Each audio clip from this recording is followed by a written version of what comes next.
Hello കൂട്ടുകാരെ, 4 മണി പലഹാരമായിട്ടോ കുട്ടികൾക്ക് ഹോസ്റ്റലിലേക്ക് കൊടുത്തു വിടാനോ ഒക്കെ പറ്റിയ അവല് വെളയിച്ച് ഉണ്ടാക്കിയാലോ നമുക്ക്.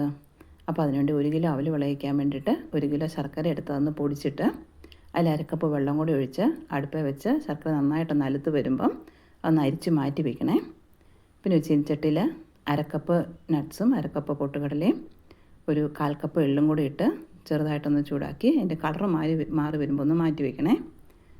പിന്നെ 1/2 കിലോ അവലെടുത്ത് ഉരുളി ഒന്ന് ചൂടായി വരുമ്പം അത് ഉരുളിയിലിട്ട് നന്നായിട്ടൊന്ന് ഇളക്കി നല്ല ക്രിസ്പിയായി വരുമ്പം ഒന്ന് മാറ്റി വെച്ചിട്ട് ആ ഉരുളിയിൽ തന്നെ 1/2 കപ്പ് തേങ്ങ ഇട്ട് നന്നായിട്ടൊന്ന് ഇളക്കിയെടുക്കുക.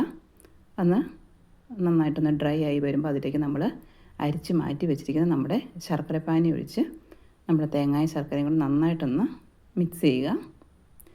ഒന്ന് കുറുകി വരുമ്പോൾ അതിലേക്ക് നമ്മൾ ചൂടാക്കി മാറ്റി വെച്ചിരിക്കുന്ന നമ്മുടെ അവല് കുറേശ്ശെ ഇട്ട് ഇളക്കി യോജിപ്പിക്കുക. നമ്മുടെ അവലും ശർക്കരയും തേങ്ങയും എല്ലാം കൂടെ നന്നായിട്ട് യോജിച്ച് വരണം. ചെറു തീയിലിട്ടൊന്ന് നന്നായിട്ട് ഇളക്കിയെടുക്കുക. നല്ല ക്രിസ്പി ആയി വരുമ്പോൾ അതിലേക്ക് നമ്മുടെ നട്ട്സ് പൊടിച്ചതെല്ലാം കൂടെ ഇട്ടൊന്നുകൂടെ ഇളക്കിയിട്ട് ഒരു 2-3 സ്പൂൺ ഏലക്കാപ്പൊടിയും കൂടി ഇട്ട് ഒന്ന് നന്നായിട്ട് മിക്സ് ചെയ്തെടുക്കണേ. നമ്മുടെ അവല് വിളയിച്ച് റെഡിയാണേ.